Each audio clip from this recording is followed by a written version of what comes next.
بسم اللہ الرحمن الرحیم الحمد للہ رب العالمین والصلاة والسلام علی اشرف الانبیاء والمرسلین سیدنا و نبینا و مولانا محمد خاتم النبیین وعلی آلہ و اصحابہ و ازواجہ و ذریاتہ ومن تبعهم بإحسان ودعا بدعوتهم إلى يوم الدين. أما بعد، أعوذ بالله من الشيطان الرجيم. بسم الله الرحمن الرحيم. كلا بل ران على قلوبهم ما كانوا يكسبون. وقال النبي صلى الله تعالى عليه وسلم: ان هذه القلوب تصدأ كما يصدأ الحديد. قالوا وما جلاؤها يا رسول الله؟ قال كثرة ذكر الله، وفي رواية كثرة تلاوة القرآن، وفي رواية كثرة ذكر الموت، أو كما قال عليه الصلاة والسلام. محترم دوستو، بزرگوں، دینی بھائیوں، کل کی مجلس میں اخیر میں حضرت مولانا شاہ عبد القادر رائے پوری نور اللہ مرقدہ کا امت مسلمہ کے اندر پائے جانے والے بگاڑ کے بارے میں حضرت کا نظریہ، حضرت کی سوچ بیان کی تھی کہ مسلمانوں کی زندگی میں مختلف شعبوں میں جو خرابی پائی جاتی ہے، ایک وہ شخص جن کی بہت بڑے بزرگوں کے ہاتھوں میں تربیت ہوئی تھی اور زندگی پر جن کے ذریعے سے اللہ تعالیٰ نے رشد و ہدایت کا کام لیا اور جن کے ذریعے سے رائے پور کے خانقاہ کا فیض کئی دہائیوں تک جاری رہا، وہ اپنی زندگی کے سارے مشاہدات، تجربات کے بعد یہ فرما رہے ہیں کہ مسلمانوں کے اندر بگاڑ کی دو وجہ ہیں: اخلاص کی کمی اور اخلاق کا بگاڑ.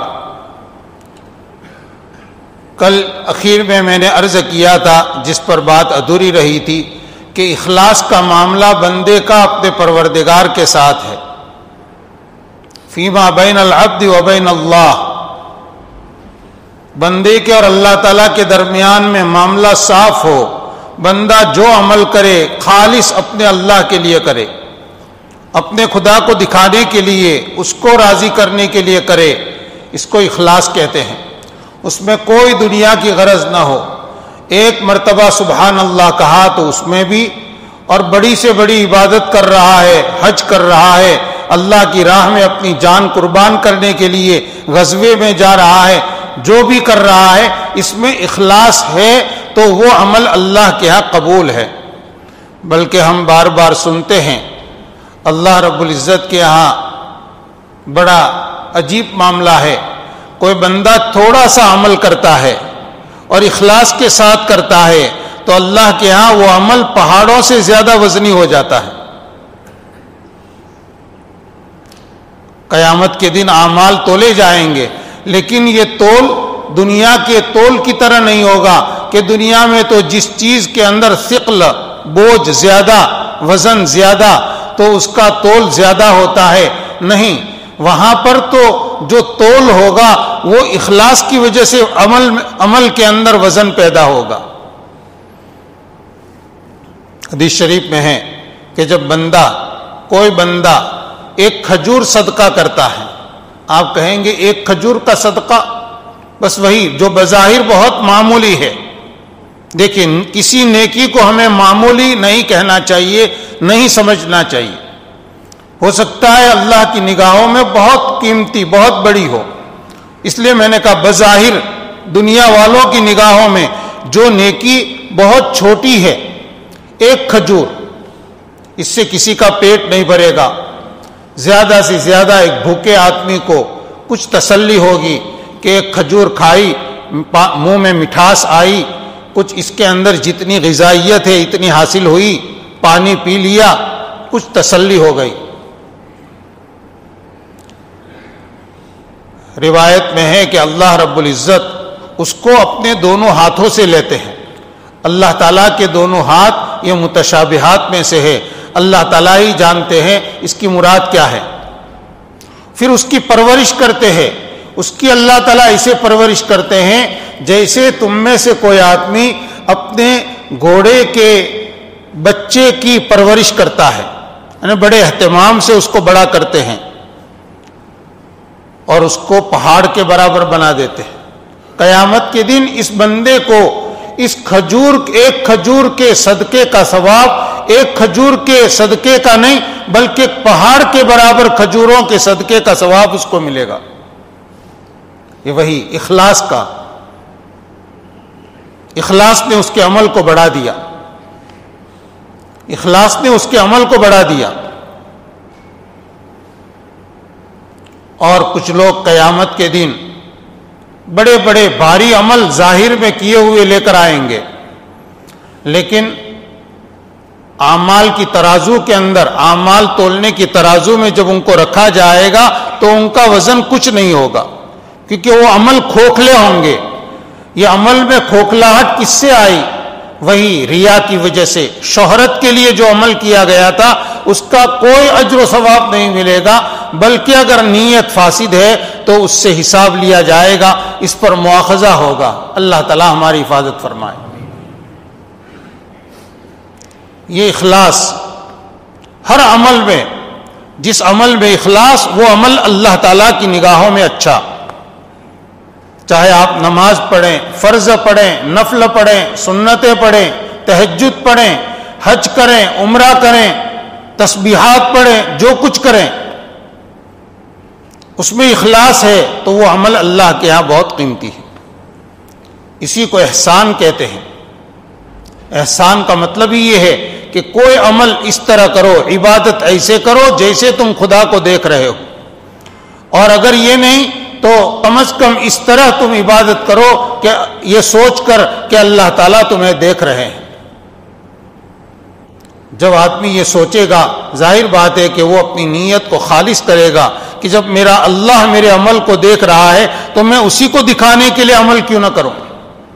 دوسرے لوگ دیکھ کر دو لفظوں میں میری تعریف کریں گے اور وہی تعریف کرنے والے کسی بات پر ناراض ہوئے تو میری برائی بیان کریں گے. اللہ رب العزت کے ہاں تو جس کی قدر ہوتی ہے قدر ہی رہتی ہے، وہ آدمی ناقدرہ نہیں ہوتا. پھر اس کا عمل مقبول تو مقبول رہا، پھر لکھ دیا گیا، اس کا اجر و ثواب ضرور ضرور ملے گا. اخلاص کی کمی، حضرت شاہ عبد القادر رحمۃ اللہ علیہ نے فرمایا، مسلمانوں کے مختلف شعبوں کے اندر بگاڑ کا ایک سبب، اور اسی اخلاص کو لانے کے لیے محنت ہوتی ہے. میرے بھائیوں، اخلاص ویسے ہی نہیں آتا.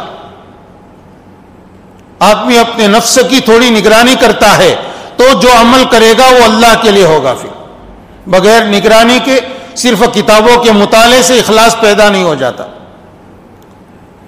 دوسری بات جو حضرت نے تجویز فرمائی ہمارے بگاڑ کا دوسرا سبب، وہ ہے اخلاق کی گراوٹ، اخلاق کا بگاڑ. اخلاق کچھ تو ظاہری ہیں جو ہم ایک دوسرے سے برتاؤ کرنے کے اندر جس کی ضرورت پڑتی ہے، ان کو اخلاق ظاہرہ کہیے. بات چیت کے آداب ہے، ملاقات کے آداب ہے، کسی سے معاملہ کرنے میں جو آداب ہے، معاشرت کے جو آداب ہیں، یہ اخلاق ظاہرہ ہے. یہ اخلاق ظاہرہ بھی بگڑتے ہیں جب باطن میں بگاڑ ہوتا ہے. اسی لیے اخلاق باطنہ کو اصل کا درجہ دیا گیا ہے. اخلاق باطنہ کا مطلب ہے کہ آدمی کے دل میں جو جذبات بنتے ہیں اور دل کے جو حالات ہیں وہ اچھے رہیں. اور ہم سب جانتے ہیں کہ حضرات انبیاء کرام کو اللہ رب العزت نے دنیا میں جو بھیجا ہے وہ انہی دلوں کے اوپر محنت کرنے کے لیے بھیجا ہے کہ انسانوں کے دلوں پر وہ محنت کریں گے تو دلوں کے اندر کا بگاڑ دور ہوگا. تو ان کے دل کی حکومت چونکہ پورے بدن پر اور بدن کے ایک ایک عضو پر ہوتی ہے، تو بدن کے اعضاء سے سرزد ہونے والے اعمال بھی اچھے ہوں گے اگر دل میں اچھائی ہے تو، اور دل میں بگاڑ ہے تو اعضاء سے بگاڑ ہی پھیلے گا۔ انبیاء کی محنت، انبیاء پوری پوری قوم پر محنت کے لیے بھیجے جاتے ہیں، لیکن قوم کس کو کہتے ہیں؟ قوم مختلف افراد کے مجموعے کو کہتے ہیں، جتھے کو کہتے ہیں۔ افراد، ہر ایک آدمی الگ ایک فرد ہے، ایک آدمی کا بگاڑ دوسرے آدمی کا بگاڑ، اس طرح پوری قوم کے اندر جتنے افراد ہیں ان کے اندر کا بگاڑ یہ قوم کو بگڑا ہوا بناتا ہے۔ اور اگر فرد کے اندر اصلاح ہو گئی، فرد کے اندر سدھار آ گیا تو پوری قوم میں سدھار آئے گا۔ ہمارے سامنے سیرت ہے، حضرت نبی کریم صلی اللہ علیہ وسلم کو جب نبوت دی گئی مکی دور میں، تو مکہ میں، مکے کے اطراف میں، پورے جزیرت العرب میں، اور خالی جزیرت العرب میں نہیں، اس سے آگے روم میں، فارس میں، ہمارے ایشیا کے ملکوں میں بگاڑ ہی بگاڑ تھا۔ دنیا کی کوئی قوم اس زمانے کی بگاڑ سے خالی نہیں تھی۔ آج سے 1450 سال پہلے کوئی قوم بہت ترقی بعض ملکوں نے کر رکھی تھی، فارس میں، مصر میں، روم میں، شام میں بڑی ترقی یافتہ حکومتیں کہی جاتی تھی، لیکن وہ ترقی مادی چیزوں کے اندر تھی، ظاہر کے اندر۔ حقیقی ترقی جس کو کہتے ہیں، اس سے یہ لوگ بالکل خالی تھے۔ اللہ تعالیٰ نے جب حضرت محمد صلی اللہ علیہ وسلم کو نبوت عطا فرمائی اور نبوت کی ذمہ داری آپ کو سونپی، آپ نے افراد پر محنت شروع فرمائی اور آپ ایک ایک ایک آدمی کو دین کی دعوت پیش کرتے گئے، اور اکا دکا لوگ اسلام لاتے گئے، اسلام پھیلتا گیا، ان کے اوپر ظلم و ستم ڈھائے گئے، لیکن اسلام کو جتنا پھیلنا تھا پھیلتا گیا۔ ایک نتیجہ جو سن ہجری 10 میں جب نبی کریم صلی اللہ علیہ وسلم نے حجۃ الوداع فرمایا، آپ کے ساتھ اسی جزیرت العرب کے 1,00,000 سے زیادہ افراد آپ کے ساتھ تھے، 1,00,000 سے زیادہ۔ وہی مکہ سن ہجری 8 میں فتح ہو گیا، جس مکہ میں بت پرستی کی جاتی تھی، جو شرک کا مرکز تھا، وہ توحید کا مرکز بن گیا۔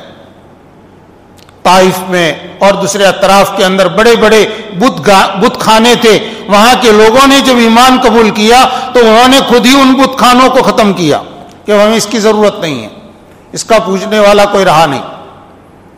مختلف علاقوں میں عیسائیوں نے اسلام قبول کیا تو انہوں نے اپنے گرجا گھروں کو توڑ کر مسجد بنا دیا۔ لیکن ان میں جو یہ تبدیلی آئی، ان کے ظاہر میں جو تبدیلی آئی، جو اس سیرت کے واقعات پڑھنے سے معلوم ہوتا ہے کہ ان کے اندر خدا کا خوف کتنا تھا، ایک ایک چیز کے بارے میں کتنا خدا کا خوف یہ پیدا ہوا ہے، ان کے دلوں کی اصلاح ہونے کی وجہ سے، ان کے دلوں کے اوپر محنت کی گئی۔ دل میں سب سے پہلے ایمان کا بیج بویا گیا، اور کفر اور شرک سے توبہ کرنے والوں نے توبہ کی، اور جب ایمان کو اختیار کیا تو ایمان کے بیج کے بعد پھر جب یہ اس ایمان کی پرورش ہوئی تو یہ ایمان کا بیج اگ کر تناور درخت بن گیا، اور اس سے پھر مختلف شعبے وجود میں آئے۔ حدیث شریف میں ہے الایمان بضع و سبعون شعبۃ، ایمان کے 70 سے زیادہ یعنی متعدد شاخیں ہیں۔ جب کوئی بیج بویا جاتا ہے تو سوا نکلتا ہے، صرف ایک دکھتا ہے، اس میں پتیاں بھی نہیں ہوتی، پھر وہ 1-2 دن میں ذرا بڑا ہوتا ہے اور کھلتا ہے اوپر سے، اس میں سے 1-2 پتے دکھتے ہیں، اور بڑا ہوتا جاتا ہے، پھر 2-3 پتے بنتے ہیں، اور بڑا ہوتا جاتا ہے، پھر ایک چھوٹی سی ٹہنی نکلتی ہے، اس کی پرورش کی جائے تو وہ بڑا ہوتا ہے، وہ بڑا تناور درخت بن جاتا ہے۔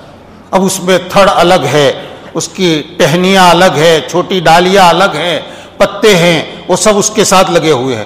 یہ سارا ایک چھوٹے سے اتنے سے بیج میں سے نکلا، اتنے سے۔ اب اس پر ہر موسم میں پھل لگتے جائیں گے، یہ سارے پھل اسی ایک بیج کے ثمرات ہیں میرے بھائیوں. بس اسی طرح سے ایمان ایک بیج ہے. جب دل میں صحیح معنوں میں یہ ایمان جب بویا جاتا ہے اور اس کی پھر چاروں طرف سے حفاظت کی جاتی ہے اور جیسی خوراک کی ضرورت ہے, جیسے بیج کو جتنی نمی کی جتنی پانی کی ضرورت ہوتی ہے اتنا اس کو پانی ملتا ہے تو یہ تناور درخت بنتا ہے. پھر اس کی چاروں طرف سے حفاظت کی جاتی ہے. کوئی جانور آ کر اس کو چر نہ لے, اس کے پتوں کو کھا نہ جائے. اس کے نرم نرم پتوں کو جانور نے اگر کھا لیا تو اب یہ درخت وہیں پر مرجا جائے گا, وہ آگے بڑھ نہیں پائے گا. اس کی حفاظت ضروری ہے. ایسے ایمان بھی جب پھیلتا ہے اور اس سے جو اچھائیاں وجود میں آتی ہے, چاروں طرف کا ماحول, گناہوں کا ماحول آدمی کے اس ایمان کے اوپر اثر انداز ہوتا ہے. جیسے بعض پودوں کو بہت سخت دھوپ نقصان پہنچاتی ہے اور وہ ان کو جلا دیتی ہے, سکھا دیتی ہے. ایمان سوز ہوائیں جتنی ہیں ان سے اس کو بچانا ضروری ہے. گناہ کے ماحول سے بچانا, فتنوں سے بچانا, تب جا کر وہ ایمان صحیح شکل میں ہوتا ہے اور وہ صحیح برگ و بار لاتا ہے. صحیح ہوگا تو اب اس کے اوپر ایک عرصے کے بعد پھول آئیں گے اور پھول جڑنے کے بعد پھر اس کے اوپر پھل لگیں گے. کہیں گے کہ یہ درخت ہم نے لگایا, درخت لگانے میں کامیابی ملی, اس سے پھل آنے شروع ہو گئے. حضرت نبی کریم صلی اللہ علیہ وسلم نے جزیرۃ العرب کے مسلمانوں پر جو محنت فرمائی وہی ان کو کفر شرک سے نکال کر ایمان سے روشناس کیا اور ان کے ایمان کی تربیت ایسی کی کہ ان کی زندگی میں جو آدمی ایمان لاتا وہ کل تک وہ دوسروں کا مال کھانے والا تھا, آج دوسروں کا مال وہ ادا کرنے والے بن گئے, دوسروں کا حق ادا کرنے والے بن گئے. ایک ایک چیز کے لیے مسئلہ پوچھ رہے ہیں. خدا کا خوف ایسا آ گیا. یہ جو تبدیلی آتی ہے, میں یہ عرض کر رہا تھا کہ یہ تبدیلی اصل دلوں میں آتی ہے اور دلوں کی تبدیلی آدمی کے ظاہر کو مجبور کرتی ہے کہ بھائی ہمیں آنکھوں سے صحیح دیکھنا ہے, زبان سے صحیح بولنا ہے, ہاتھوں سے صحیح کام کرنا ہے, پیروں کو صحیح جگہ دے کر چلنا ہے. ہمیں کوئی اپنے بدن کے کسی عضو کو غلط جگہ استعمال نہیں کرنا.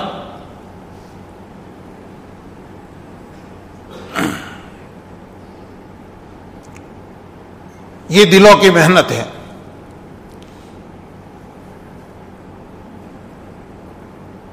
اسی لیے حدیث شریف میں فرمایا گیا کہ سنو, جسم کے اندر ایک گوشت کا ٹکڑا ہے, یعنی ظاہر میں تو گوشت کا ایک ٹکڑا ہے, انسان کا قلب بس مٹھی کے برابر ہوگا مشکل سے.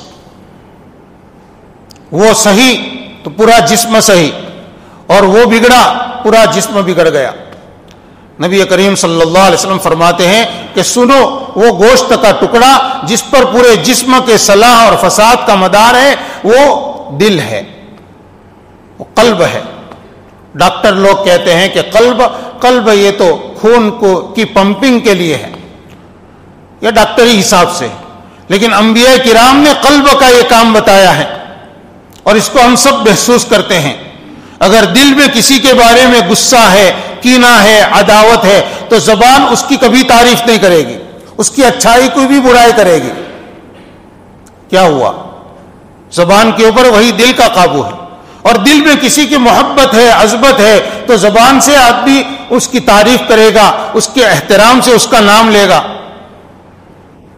زبان کیوں مجبور ہوئی صحیح بات کرنے پر؟ اس لیے کہ دل میں اس آدمی کی عظمت ہے, محبت ہے, عقیدت ہے.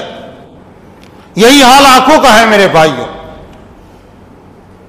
ہم سب کو اپنے بارے میں شکایت ہوتی ہے کہ آنکھوں سے گناہ ہو جاتے ہیں, ہم پریشان ہوتے ہیں. ایسا کیوں؟ اس کی وجہ یہ ہے کہ دل کی حکومت آنکھوں کے اوپر جیسی چاہیے ویسی نہیں ہے, اس میں کچھ کمی ہے, اس لیے آنکھیں کنٹرول سے باہر ہے. اگر دل کے اندر خدا کا خوف ہو اور آنکھوں کا استعمال کیسے کرنا ہے, کہاں نہیں کرنا ہے, اگر یہ بات دل نے سمجھ لی, ہو نہیں سکتا کہ آدمی ہزاروں یعنی موقعوں کے بیچ میں ہو, اسباب کے بیچ میں ہو اور وہ بد نظری کرے.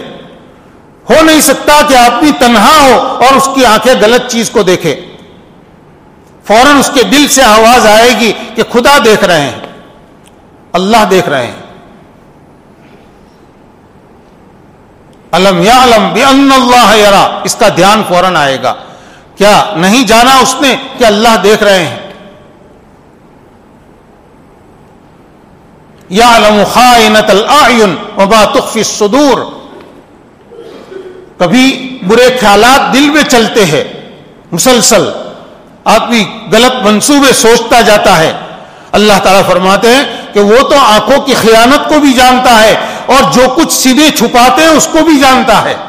بس یہ دھیان، یہ یقین دل میں پیدا ہو جائے کہ اللہ تعالیٰ آنکھوں کی خیانت کو جانتے ہیں۔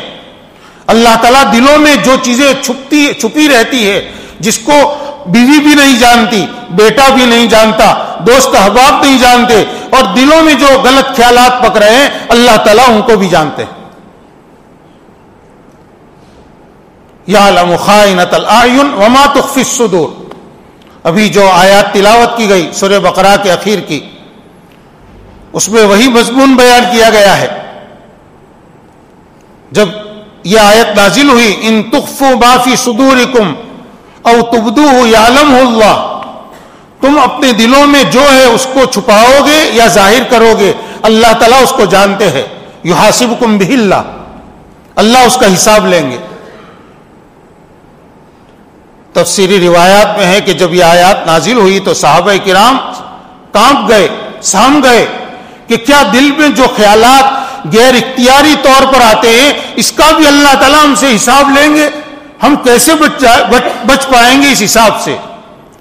اس لیے کہ دل میں جو خیالات آتے ہیں وہ دو طرح کے ہیں۔ اس مضمون کو بھی اچھی طرح ہم سمجھے۔ بعض مرتبہ شیطان ہم کو خواہ پریشان کرتا ہے اور پریشانی میں ڈالتا ہے۔ دل میں جو خیالات آتے ہیں وہ دو طرح کے ہیں۔ بعض تو اختیاری خیالات ہوتے ہیں کہ ہم خیال لاتے ہیں جان بوجھ کر، ہاں یہ چیز سوچنی ہے، اب اسی کے بارے میں آدمی سوچتا جاتا ہے۔ اور ایک خیالات ہوتے ہیں غیر اختیاری، ہم لائے نہیں، ایک خیال آیا اور پھر نکل گیا۔ غیر اختیاری خیالات اور اختیاری دونوں میں فرق ہے۔ حضرات صحابہ کرام یہ سمجھے، کیونکہ آیت میں مطلق ہے کہ تم اپنے دلوں میں جو کچھ چھپاؤ گے یا جو کچھ دلوں میں جو کچھ ہے اس کو چھپاؤ گے یا ظاہر کرو گے، اللہ تعالیٰ تم سے اس کا حساب لیں گے۔ صحابہ کرام نبی کریم صلی اللہ علیہ وسلم کی خدمت میں حاضر ہوئے اور آ کر ہر ایک نے یہ اپنا دل میں جو بوجھ تھا اس کو ذکر کیا کہ حضور غیر اختیاری خیالات پر بھی ہم سے حساب لیا جائے گا تو ہم میں سے کون بچ پائے گا؟ مشکات شریف میں روایت ہے، نبی کریم صلی اللہ علیہ وسلم نے اس کے بعد فرمایا، ان اللہ تجاوز عن امتی ما وسوست به صدرها ما لم تتکلم به او تعمل به، او کما قال علیہ الصلوۃ والسلام۔ آپ نے آسانی فرما دی کہ اللہ تعالیٰ نے میری امت کے ان وساوس سے درگزر فرما دیا ہے جو دل میں وسوسے کی حد تک رہتے ہیں، اس پر عمل نہیں کیا یا اس کو زبان سے بولے نہیں، تو یعنی بولنے کے متعلق جو وسوسے ہوتے تھے ان کو زبان سے ان کا تکلم نہیں کیا، یا عمل سے متعلق جو وسوسے تھے ان کے اوپر عمل نہیں کیا، تو اللہ تعالیٰ ان سے درگزر فرمائیں گے، اس کا حساب نہیں لیں گے۔ اسی کو حضرت حکیم الامت مولانا اشرف علی تھانوی نور اللہ مرقدہ نے بیان فرمایا ہے متعدد جگہوں پر، جب لوگوں نے حضرت کے سامنے اپنے خطوط میں شکایت کی کہ حضرت ایسے ایسے وساوس دل میں آتے ہیں، حضرت فرماتے ہیں وسوسے کا آنا برا نہیں ہے، وسوسے کا لانا برا ہے۔ اور بعض جگہ حضرت لکھتے ہیں کہ وسوسہ بری چیز نہیں ہے، وسوسے کے مقتضا پر آدمی عمل کرے۔ دل میں خیال آیا کہ فلاں کو گالی سنا دو، لیکن آدمی نے اس پر ضبط کیا، اپنے اوپر ضبط کیا، اس کو کچھ نہیں کہا، تو اب یہ اس کے مقتضا پر عمل نہیں کیا، تو سمجھو کہ یہ آدمی اس کے دل میں جو خیال آیا تھا اس سے اللہ تعالیٰ درگزر فرمائیں گے۔ دل میں خیال آیا کہ فلاں شخص کی غیبت کریں، لیکن فوراً ہی تنبہ ہوا کہ نہیں غیبت ہو جائے گی، اس لیے زبان بند رکھی، اس کا تذکرہ ختم کر دیا، تو مقتضا پر عمل نہیں کیا، تو جو تقاضا پیدا ہو وسوسے سے اس کے اوپر عمل نہیں کیا تو یہ وسوسہ قابل مواخذہ نہیں ہے۔ پھر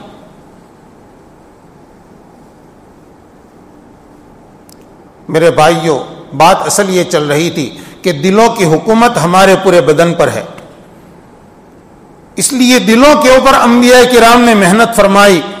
اگر دل پر محنت نہیں کی جاتی ہے تو چاہے ہم ایمان لا کر اپنے دل سے کفر اور شرک کو ختم کر دیں، ہمارا دل کفر شرک سے تو خالی ہو گیا، لیکن اس کے علاوہ بہت سی گھاٹیاں ہیں، ان گھاٹیوں میں سے کسی نہ کسی میں اگر دل پھنسا رہا تو ہمارے لیے ہماری نمازیں، ہمارے روزے، ہمارے صدقات و خیرات، ہمارے حج عمرے اور ہماری دوسری ذکر اذکار تلاوت، یہ سب کام کے لیے ہمیں جیسا چاہیے ویسا فائدہ نہیں دے گی۔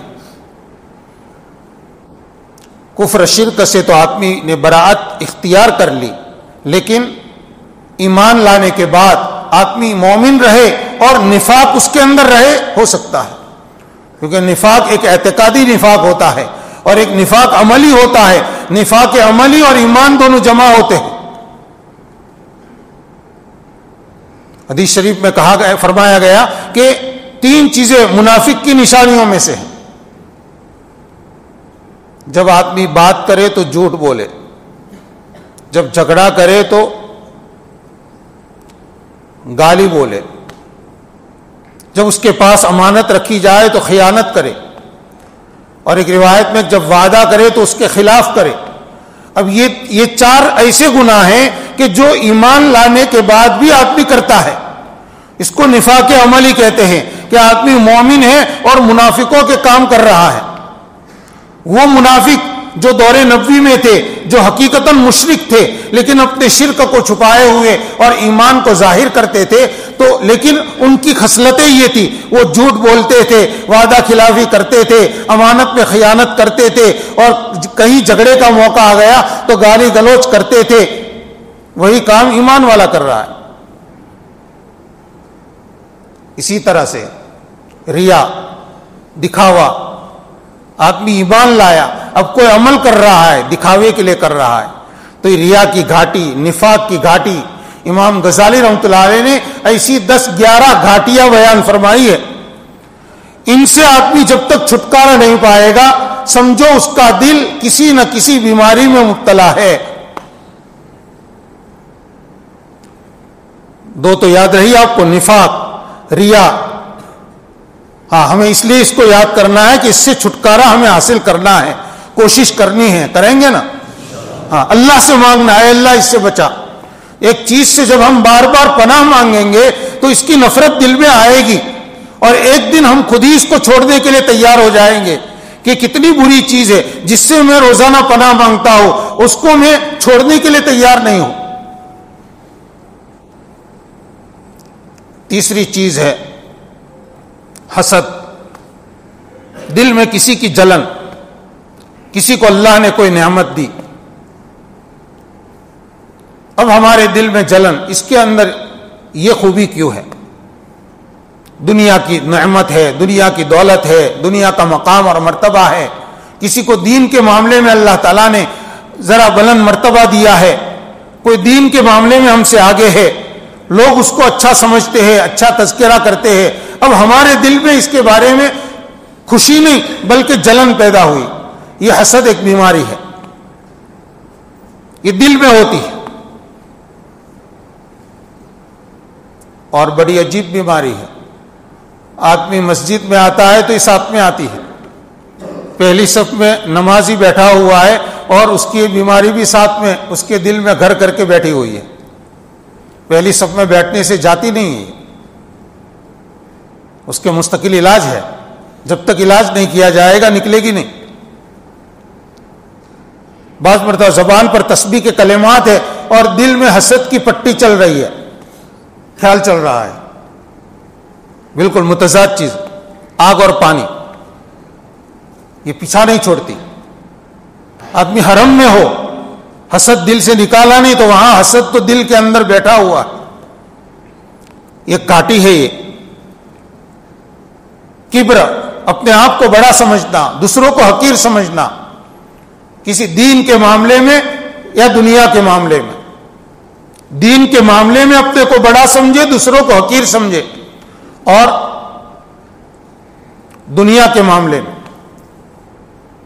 کسی وجہ سے بھی. یہ کبر ایک گھاٹی ہے. کتنی ہوئی؟ 4 ہوئی. دنیا کی محبت، دنیا سے دوستی کے لیے آدمی بالکل پاگل ہو جائے، اس میں حلال حرام کو نہ دیکھے اور دنیا ہی کو اپنا مقصد اعلیٰ، سب سے بڑا مقصد سمجھ لے کہ بس میں دنیا ہی کے لیے گویا پیدا ہوا ہوں. العیاذ باللہ. دنیا کے تقاضوں کے سامنے دین کے تقاضوں کو پسے پشت ڈال دے. یہ دنیا کی اتنی محبت، یہ ایک بیماری ہے جس سے آدمی بہت سے گناہوں میں مبتلا ہو جاتا ہے. جب دنیا کی محبت اتنی زیادہ گھر کر جاتی ہے دل میں، آدمی زکوٰۃ صحیح ادا نہیں کرے گا، پھر زکوٰۃ سے بچنے کے حیلے کرے گا، پھر اپنی دنیا بڑھانے کے لیے اور اپنے کاروبار کو بڑھانے کے لیے، اپنے گھروں کو سنوارنے کے لیے یا زیب و زینت کے لیے وہ سودی قرض میں پڑے گا، پھر حرام کام کے اندر مبتلا ہوگا، اللہ تعالیٰ کے حکم کی صریح خلاف ورزی کرے گا، لیکن دنیا کو بڑھائے گا. یہ حب دنیا. ایک ہے حب جاہ، کیا؟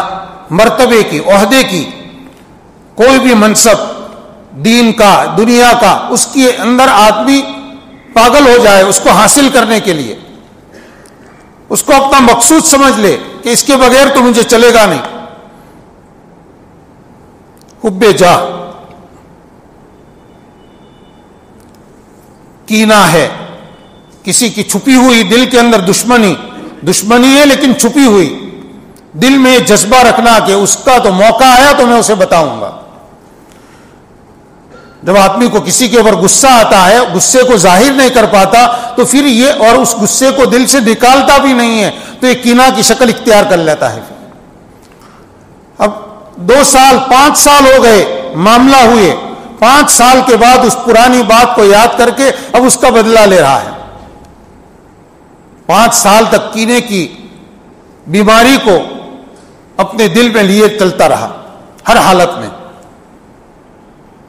اس آدمی سے ملاقات کر رہا ہے، خیریت پوچھ رہا ہے، لیکن دل میں کینہ چھپا ہوا ہے. یہ جو شروع میں بات میں نے عرض کی تھی، اخلاق کا بگاڑ، مسلمانوں کے اندر پستی، ان کی زندگی کے اندر فساد کی وجہ حضرت شاہ عبد القادر رحمۃ اللہ علیہ نے جو بیان فرمائی، اخلاص کی کمی اور اخلاق کا بگاڑ. یہ اخلاق کے بگاڑ ہے. ریا، نفاق، پھر حسد، حب جاہ، حب مال، حب دنیا، اسی طرح سے کبر، تکبر، بخل، کنجوسی، لالچ، حرص، لمبی لمبی امیدیں. یہ بھی ایک بڑی گھاٹی ہے. آدمی کے پاس کچھ ہے نہیں، کسی حرام کے اندر پڑتا نہیں ہے، لیکن لمبی لمبی آرزویں اس کی ہے. لمبی آرزویں رکھنے والا آدمی کسی دن ضرور دھوکہ کھائے گا. اس لیے لمبی امیدیں، لمبی آرزویں رکھنا یہ بھی اچھی چیز نہیں ہے. اس کے مقابلے میں قناعت، اللہ نے جو دیا اس کے اوپر آدمی خوش رہے. یہ جو گھاٹیاں گنائی امام غزالی رحمۃ اللہ علیہ، جو اس راہ کے شناور ہے اور حقیقی حکیم ہیں، انہوں نے دل کے امراض بتائے ہیں سب گن گن کر، اور ہر ایک سے چھٹکارے کا علاج بھی انہوں نے بتایا ہے. آگے موقع رہا اگلی مجلسوں کے اندر انشاءاللہ اس کو تفصیل سے بیان کریں گے. ابھی تو اجمالاً اتنا سمجھنا ہے کہ ہمیں اپنے دل کو، اپنے آپ کو ان خرابیوں سے بچانا ہے اور پوری کوشش کرنی ہے. ہمیں اپنا جائزہ لینا ہے کہ میرے اندر ان میں سے کون سا روگ ہے اور کتنا ہے. اور میں نے عرض کیا کہ یہ سب چیزیں آدمی کا پیچھا نہیں چھوڑتی ہے. یہ نہیں کہ مسجد میں جب ہم آتے ہیں تو جہاں جوتے نکالتے ہیں وہاں یہ سب چیزیں دل سے نکل جاتی ہو، وہاں انتظار کرتی ہو کہ نہیں صاحب مسجد میں گئے ہیں تو ان کے ساتھ مسجد میں ہمیں داخل نہیں ہونا. وہ ہر جگہ چلتی ہے، گھر میں بھی، دسترخوان پر بھی، بستر پر بھی، کاروبار میں بھی، اور دوست احباب کی مجلس میں بھی. دینی مجلسوں میں بھی، مسجد میں بھی، ہر جگہ یہ ساتھ میں دل میں آ گئی، سما گئی، نکالیں گے نہیں تب تک نکلے گی نہیں. اس کو دل کا روگ کہا گیا ہے. قرآن نے دل کے روگوں کا ذکر کیا ہے. فی قلوبہم مرض فزادہم اللہ مرضا. منافقین کے بارے میں کہا کہ منافقین نے اپنے دلوں میں جو کفر اور شرک چھپایا ہے، یہ نفاق ان کے دلوں کی ایک بیماری ہے، اللہ نے ان کی بیماری کو اور بڑھایا.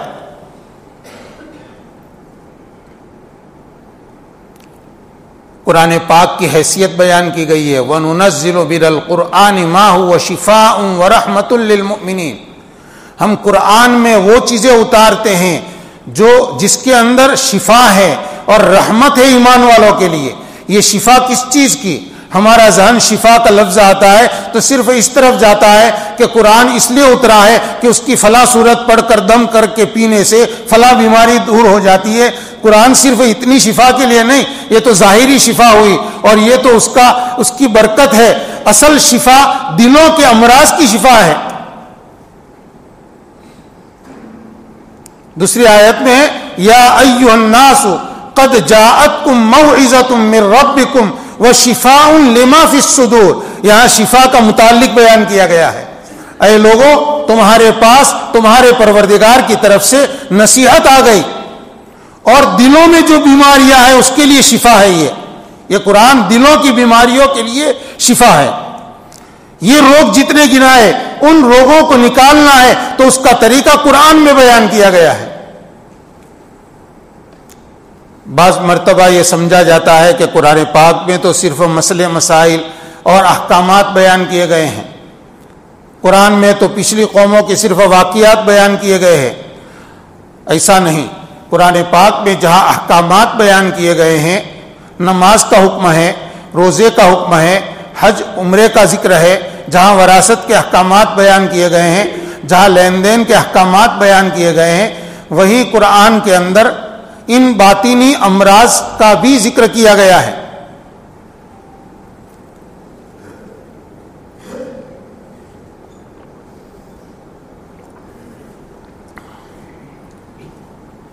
قد افلح المؤمنون الذین هم فی صلاتهم خاشعون. دیکھیے ایک جگہ ہے اقیموا الصلاۃ، نماز قائم کرو، یہ تو نماز کا حکم ہوا. نماز کی فرضیت کو بیان کیا. جو آدمی نماز کی شرائط ارکان کو ادا کر کے نماز پڑھے گا، واجبات پورے کرے گا، اس کی نماز ہو گئی. دنیا کے ہر عالم کہیں گے اس کی نماز ہو گئی.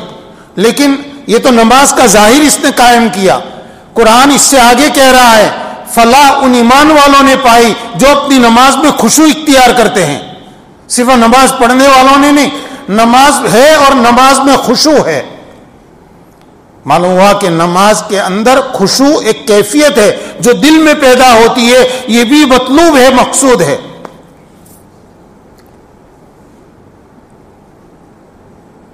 سورہ حجرات کے اندر تو بہت سے معاشرت کے آداب بیان کر کے اس میں بہت سی برائیوں سے، جن برائیوں کا تعلق دل سے ہے، اس سے روکا گیا ہے. ابھی اس کی تفصیل بیان نہیں کرنی. کہیں غیبت سے روکا گیا ہے، غیبت سے. حدیث پاک کے اندر حسد سے روکا گیا، آپس کے اختلاف سے روکا گیا. ولا تنازعوا، آپس میں نزاع مت کرو. یہ آپس میں نزاع کب ہوگا؟ ایک دوسرے سے عداوت ہوگی تبھی تو، کسی کو کسی کے اوپر غصہ آئے گا تبھی تو. اس سے روک رہا ہے قرآن.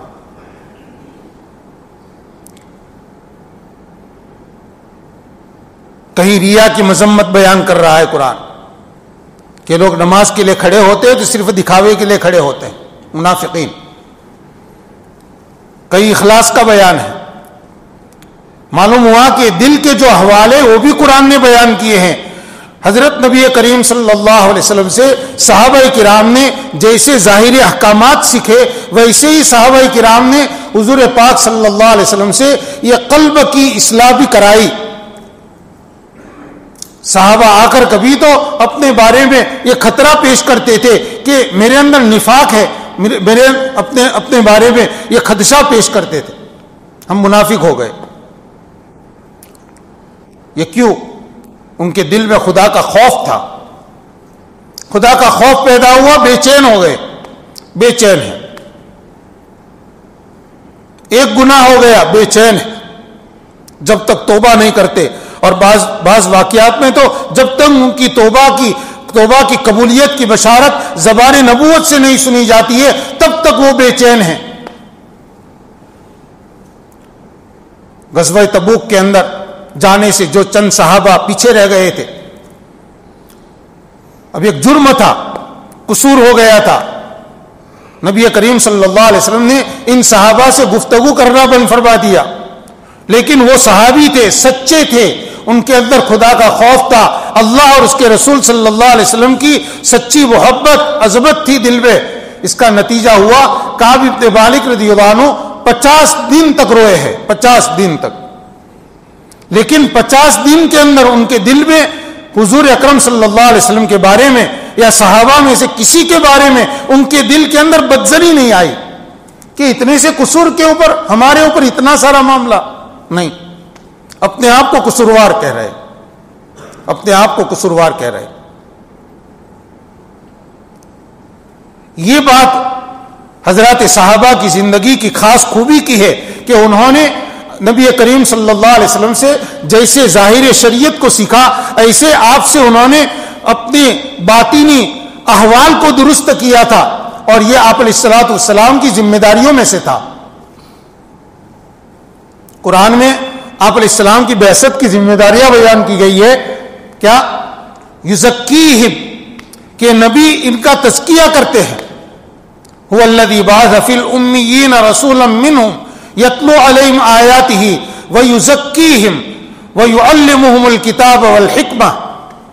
کتاب اور حکمت کی تعلیم بھی جاری ہے، ان کے سامنے آیات کی تلاوت بھی جاری ہے، لیکن تزکیہ بھی کر رہے ہیں. اور بغیر تزکیے کے یہ علم کتاب کی تعلیم اس کے اندر نکھار نہیں آ سکتا ہے. یہی حقیقتاً نورانیت پیدا کرنے والی چیز ہے تزکیہ. اس لیے کہ دلوں کے اوپر جب زنگ چڑھے ہوئے ہو اور دلوں کے اندر جب ظلمتیں چڑھی ہوئی ہو، پھر اس کے بعد قرآن کا حقیقی نور دل کے اندر کیسے پیدا ہو سکتا ہے؟ اس کے لیے ان غلافوں کو ہٹانا ضروری ہوتا ہے. اور یہ بات نبی کریم صلی اللہ علیہ وسلم سے صحابہ کرام نے، صحابہ کرام سے تابعین نے، تابعین سے ان کے بعد والوں نے، اس طرح ہر گزرنے والے طبقے سے بعد والے نے یہ کام برابر سے، جیسے دین کے ظاہر کو لیا، دین کے باطن کو بھی وہ برابر لیتے رہے اور اپنے باطنی دولت کو بھی ان سے حاصل کرتے رہے. اور اہل سنت والجماعت کے اوپر اللہ تعالیٰ نے بڑا کرم فرمایا. ہر دور میں ہمارا تسلسل ہے 1450 سال میں کہ ہر دور میں صحیح مسلک کے حاملین، کتاب و سنت کا صحیح علم رکھنے والوں نے اس باطنی سلسلے کو ہمیشہ سنبھالا ہے اور چلایا ہے. اگرچہ اس میں کچھ راہ حق سے ہٹے ہوئے انحراف کرنے والے بھی آ گئے اور انہوں نے غیر شرعی چیزوں کو اس کے اندر شامل کیا، لیکن وقفے سے ایسے مجددین آتے رہے جنہوں نے کتاب و سنت سے ہٹے ہوئے طریقوں کو تصوف کے اندر سے نکالا اور اس کو خالص بنا کر پیش کیا.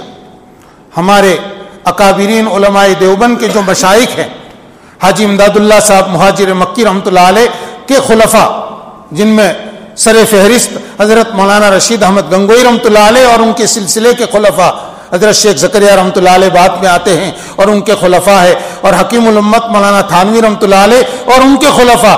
ان حضرات کے ہاں یہ تزکیہ کا جو کام ہے وہ بالکل کتاب و سنت کے عین مطابق تزکیہ کا کام ان سے چلا ہے.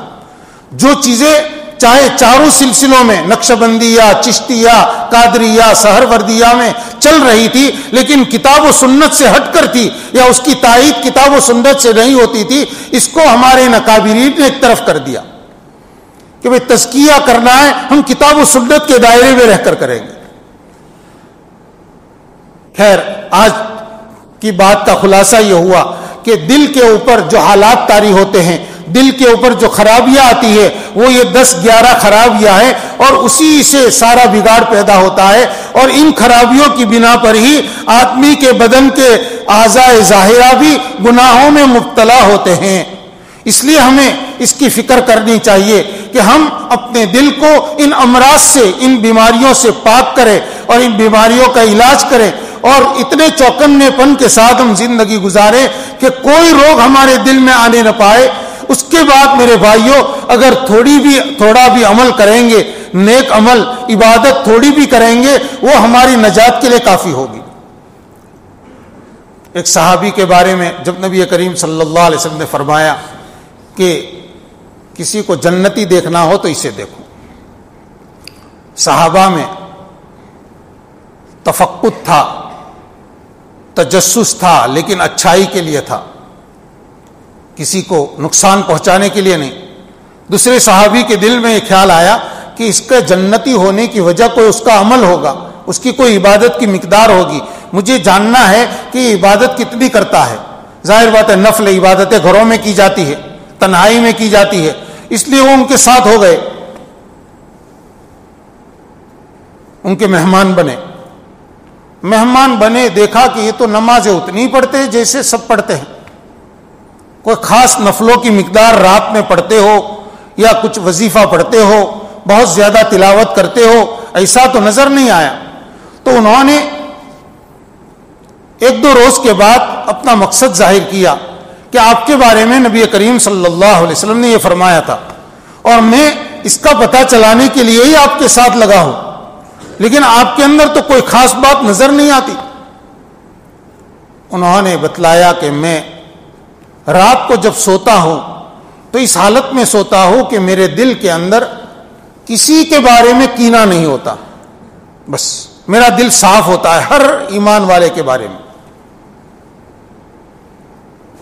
اور جب آنکھ کھلتی ہے تو میں دعا کرتا ہوں اللہم اکفینی ما یہمنی، کچھ اس طرح کے الفاظ ہے۔ بس دیکھیے، جس آدمی کے اندر اعمال تو عام مسلمانوں کے برابر ہے، لیکن دل کی صفائی، بس دل اگر صاف ہے، اب اس کے بعد تو ظاہر بات ہے کہ یہ اعمال ہم کو اللہ سے بہت قریب کر دیں گے۔ آدمی باز پڑھتا ہے، نمازوں پر نمازیں پڑھتے جاتا ہے، تلاوت پر تلاوت کرتے جاتا ہے، دین کے معاملے میں بہت کچھ مجاہدے کرتا ہے، لیکن دل کے اوپر یہ تہے جمی ہوئی ہوتی ہے جس کے نتیجے میں وہ اللہ کا قریب نہیں ہو سکتا۔ اس کو ظلمتیں کہا گیا ہے، اندھیرے ہیں، ان اندھیروں کو سے پیچھا چھڑانا ضروری ہے۔ جب تک اندھیروں سے پیچھا نہیں چھڑائیں گے تب تک دل میں نورانیت نہیں آئے گی۔ اللہ تعالی ہم سب کے لیے آسان فرمائے۔ انشاءاللہ بقیہ باتیں آئندہ مجلسوں کے اندر بیان کریں گے۔ اللہ تعالیٰ سے مانگتے رہیں میرے بھائیوں، اس معاملے میں بس بے چینی پیدا ہونی چاہیے کہ ہم کسی طرح سے دل کے امراض سے چھٹکارا حاصل کر لیں۔ اللہ تعالیٰ ہمارے لیے آسان فرمائے۔ درود شریف پڑھ لیں۔